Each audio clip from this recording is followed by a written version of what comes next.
So, hi guys, today we start national income part 1, जिसमें मैं कुछ थ्योरी पढ़ाऊँगी और थ्योरी के बाद मैं आपको इस टॉपिक का मीनिंग बताऊँगी। बट इस नेशनल इनकम में अगर आप अपनी बुक खोलें, बेसिकली मैं आपको रेफ़र करूँगी कि आप संदीप गर्ग को अगर फॉलो करें तो आप उस बुक में सबसे पहले क्या देखेंगे कि नेशनल इनकम टॉपिक दिया है, बट स्टार्ट किया गया है गुड्स के बारे में डिटेल दी गई है।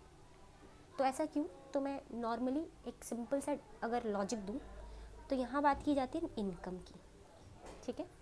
अगर हम इनकम की बात करते हैं तो इनकम को अर्न करने के लिए या तो आप गुड्स को सेल करेंगे या फिर आपका सर्विसेज को सेल या सर्विसेज को देने का बिजनेस होगा।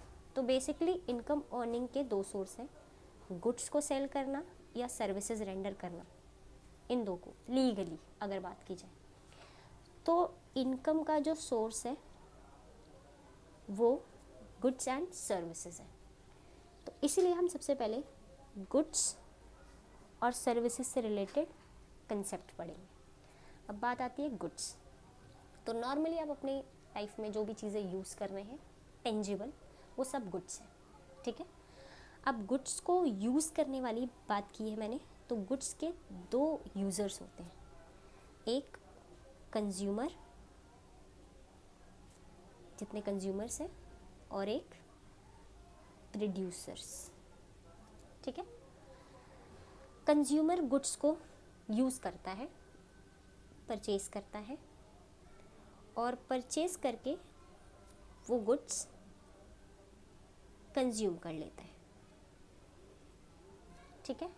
और यानी मैं ऐसे बोल सकती हूँ कि कंज्यूमर गुड्स को इसलिए परचेज कर रहा है ताकि वो उसे कंज्यूम कर सके और उससे सेटिस्फाई हो, ठीक है। प्रोड्यूसर भी प्रोड्यूस कर रहा है तो उसे भी some kind of raw material, some kind of inputs की ज़रूरत होगी।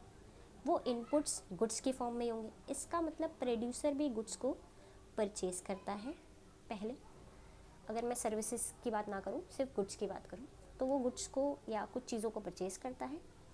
परचेज करने के बाद वो उनसे सामान को प्रोड्यूस करता है, जो उसे जिस चीज़ का वो प्रोड्यूसर है उस चीज़ को, उस इनपुट को आउटपुट में कन्वर्ट करेगा और इनपुट को उसने परचेज करके आउटपुट में कन्वर्ट करा और ये इनपुट खरीदे क्यों था? ताकि वो सेल करे। बेसिकली अगर मैं बोलूँ तो कंज्यूमर भी चीज़ों को खरीदता है, गुड्स को खरीदता है, प्रोड्यूसर भी गुड्स को खरीदता है।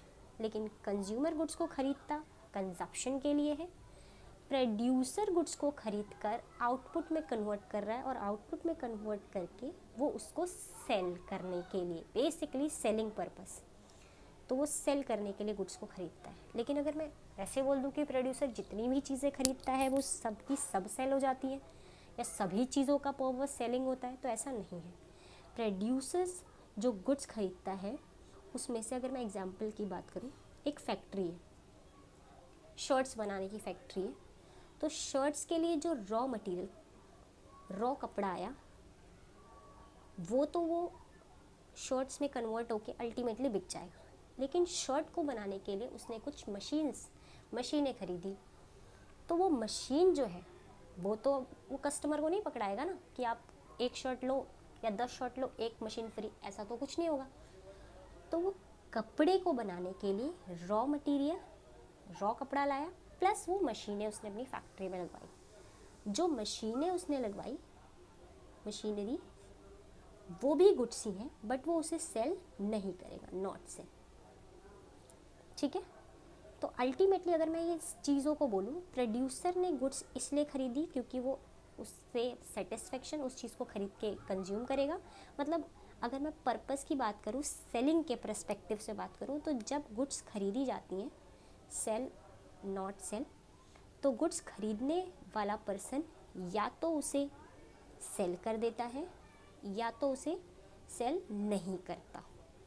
तो कंज्यूमर जितनी भी गुड्स खरीदता है वो उसे सेल नहीं करता, not selling purpose.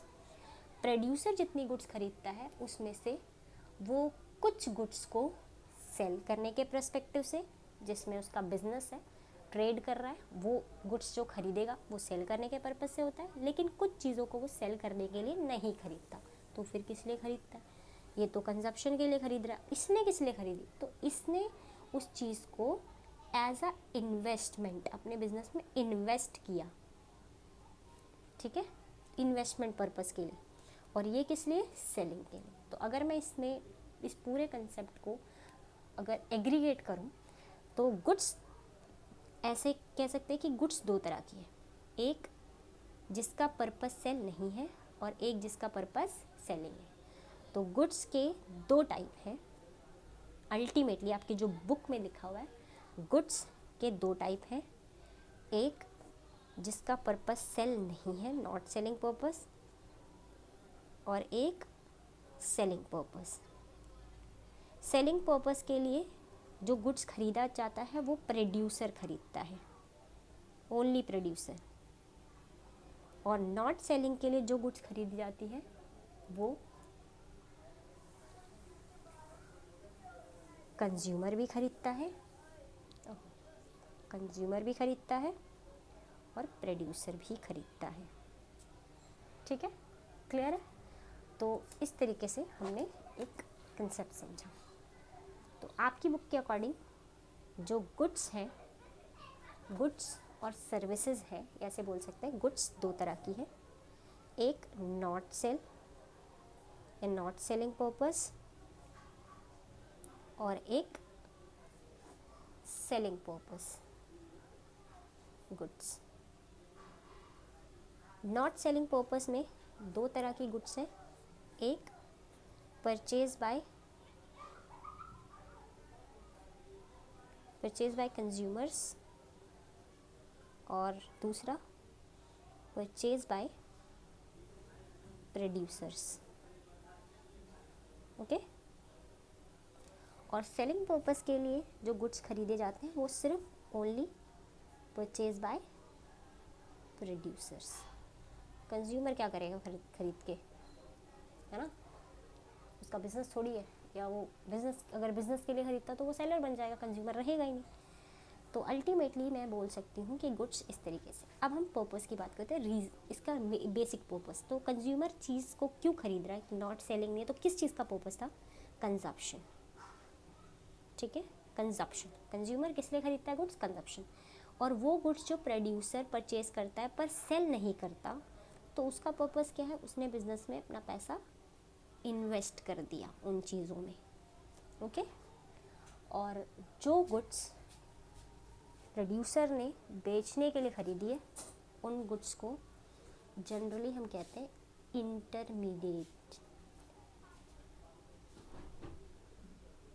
Intermediated goods. Okay, clear है? तो इस तरीके से हमारे गुड्स हैं। जो गुड्स बेचने के लिए नहीं खरीदी जाती, इसका मतलब जिस पर्सन ने उसे खरीदा वो उसका अल्टीमेट ओनर हो गया।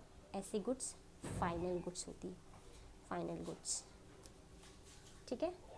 और जो बेचने के लिए खरीदी जाती है वो क्या कहलाती है? Intermediate goods. तो गुड्स आपकी बुक के अकॉर्डिंग गुड्स के दो टाइप हैं, एक फाइनल गुड्स और एक इंटरमीडिएट गुड्स।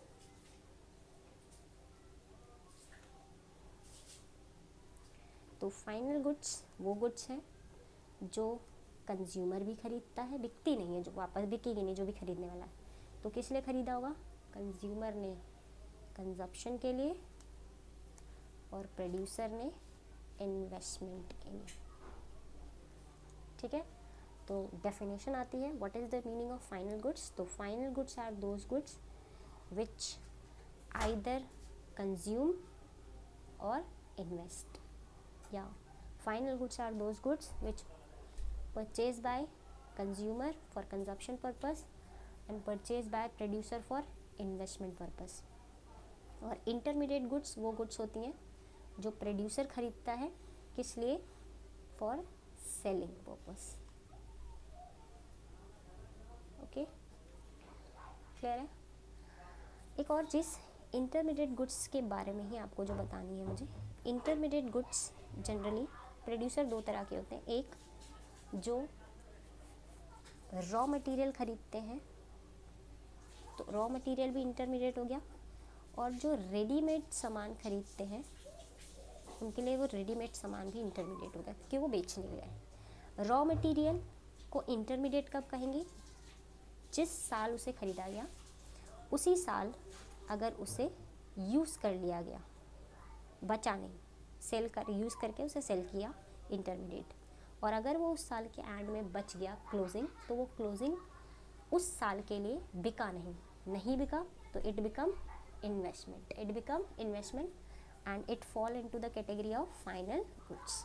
ओके, तो इंटरमीडिएट गुड्स क्या होते हैं? इंटरमीडिएट गुड्स हम दोनों के रेफरेंस में डेफिनेशन देंगे। इंटरमीडिएट गुड्स वो गुड्स होते हैं जो उसी साल यूज़ हो जाते हैं या फिर जो उसी साल सेल हो जाते हैं। ओके, चलिए आज के लिए इतना ही।